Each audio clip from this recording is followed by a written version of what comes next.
Hey, what's going on, guys? This is Unknown Soldier, and I'm bringing you another bow gameplay commentary. I ended up going 57-3 with the bow in this game, and I could have gotten more, but the game ended with a minute 45 seconds left, so it was pretty good. Picked up the kills pretty fast, and I thought you guys would enjoy watching this. But anyways, I'm going to continue talking about my life in the military in this commentary. Before I get started, though, I want to talk about. I just want to give a shout out to Heinz XD. He just changed his gamer tag to Xbox One Reveal, but he is also in the military like myself, and he's been overseas, so he's actually seen action, not like I have, and he's gotten in some gunfights. His buddies have recorded stuff, put it on YouTube, so he sent me the links to those. And if you guys want to, you can message him, Xbox One Reveal, and he could send you the links to whatever. Yeah. Anyways, just want to give a shout out to him. So anyways, in my last commentary, I talked about everything leading up to boot camp, and I'm going to try to talk about as much as I can in this commentary about what happens during boot camp. Obviously, it lasts for 9 weeks or 10 weeks or whatever, so it's going to be, there's a lot to talk about, like I said, and I'm not going to be able to get through all of it in just this commentary. So, anyways, I get off the bus. Like I said, the kid tried telling us what to expect, but you could not expect, anything. Because there's just so much going on.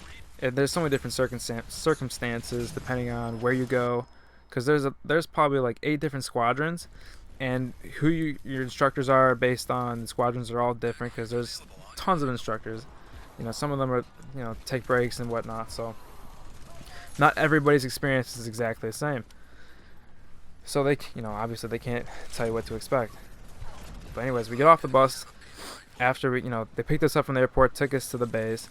We get off the bus and we still have to go through processing. They have to ask us like our religious preferences. They have to ask us what our jobs are, and they send us to different rooms based on that.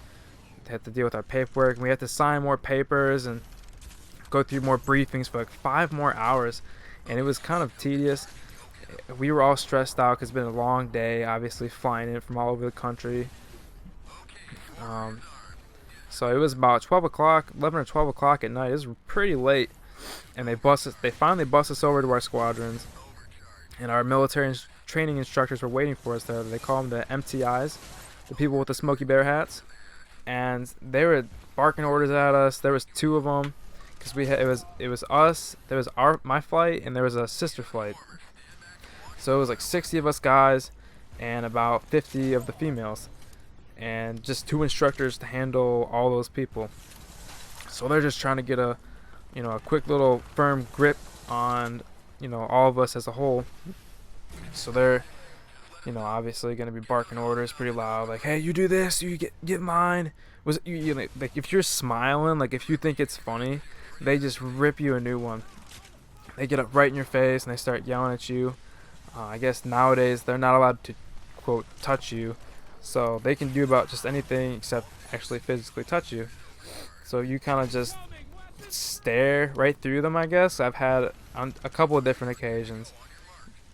Like the instructors got up in my face, and you just kind of just stare right through them, like off into the distance, and you don't really pay attention to what they're saying. It sounds kind of bad, but that's what you have to do. And just to make them happy. So they get us all in a group, get us all in line. They send us up to our rooms, and we have to find out where we're sleeping, what's going on. And I found a bunk bed in the back of the barracks, or the bays, they like to call them in the Air Force. So I was pretty fortunate there. But yeah, it was only day 0 or week 0, so it wasn't even considered week 1 when I first got there, because you still had like all those weeks left to go. And they didn't even consider it the first week, so kind of demoralizing. But anyways, they had us go through more processing the next day for like pretty much the next week. Week 0 was considered the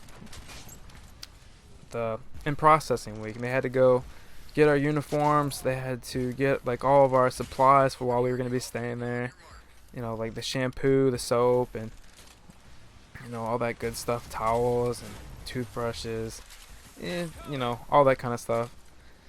So we got all that in order, and even though we were wearing our uniforms, they wouldn't let us wear boots right away. They had us still wear our sneakers, And it looked kind of ridiculous, guys. You can only imagine people wearing, you know, professional military-looking uniforms and then walking around in their tennis shoes. Like, how silly does that look, right? So they had us wear our sneakers usually for the first half of the day, up until lunch, and then our instructors would make us go back to the rooms, and we'd have to change into our boots, or vice versa, wear our boots to start out and then change into sneakers later throughout the day. And that's just to prevent blisters, because I guess if you wear your boots for too long, they develop blisters, and the instructors don't want that to happen, because it's pretty much all walking in boot camp and basic training. It's just a bunch of marching to different areas, and it wasn't really like, I don't know, it wasn't a lot of like sitting around and do push-ups and stuff all day. It was just preparation to get you ready for the military. You know, it was marching you to different areas to get training on different things, and that's pretty much what it was. So anyways, 0 weeks ending, you know, and then Sunday comes around, and Sunday people got to either go to church or sit back at the dorms, but people usually went to church because the instructors hang out at the dorms during Sundays. So everyone tries to get away from the instructors and go to different churches. And I go to church back at home, so I was kind of used to it. I was kind of, you know, it's kind of a nice, relaxing thing to do. And the best thing about going to church was that the instructors were not allowed to step foot on the church grounds. Not that they weren't allowed to go to church, but like none of them went there, and they weren't allowed to tell you what to do. So you could go there, just unwind and relax. It was like a little mini vacation from the MTIs or the instructors for like a good couple hours.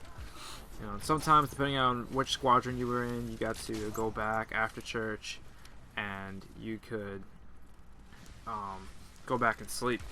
So I mean, Sundays were kind of like more of a relaxing kind of day. But that first Sunday at church, you know, you get to meet up with all of the other trainees that are there, and they all just look at you and kind of like laugh because you're the new people, and you're like kind of like super trying to like do what you're supposed to, and you don't know what to expect. So you're like all like staring straight, walking around, and people are looking at you kind of like giggling, like joking with you, and you don't know if to take them serious or not. And they like tell you that something's wrong with your uniform, and you're kind of like looking down, and they're like, "Ah, gotcha." And it was, you know, kind of like a game. But anyways, that first Sunday, there was during Sunday school they played this one song, and pretty much all of the adult men that were in there, because they separated us between like the men and the females and the males, and all of the males were in this one room, and they played this song. I forget what exactly it's called. I'll try to find it for you guys and put it in the description below. But this song made they didn't make us cry, but it made all of like these 40 different guys tear up, and we all looked at each other like, dude, are we crying? Like, what's going on? Because we were so stressed out. It was just like so crazy that this song just made us think about back home, things going on there. Anyways, guys, this commentary is about over. As you can see there, got the 57-3. I'll try to put up another commentary for you guys as soon as possible. I know I didn't really get to talk about a whole lot in this commentary, so I feel kind of bad. I'll try to put one up as soon as possible, maybe in the next couple days. I'm still working on that bow montage for you guys, so stay tuned. I will talk to you guys later. Peace.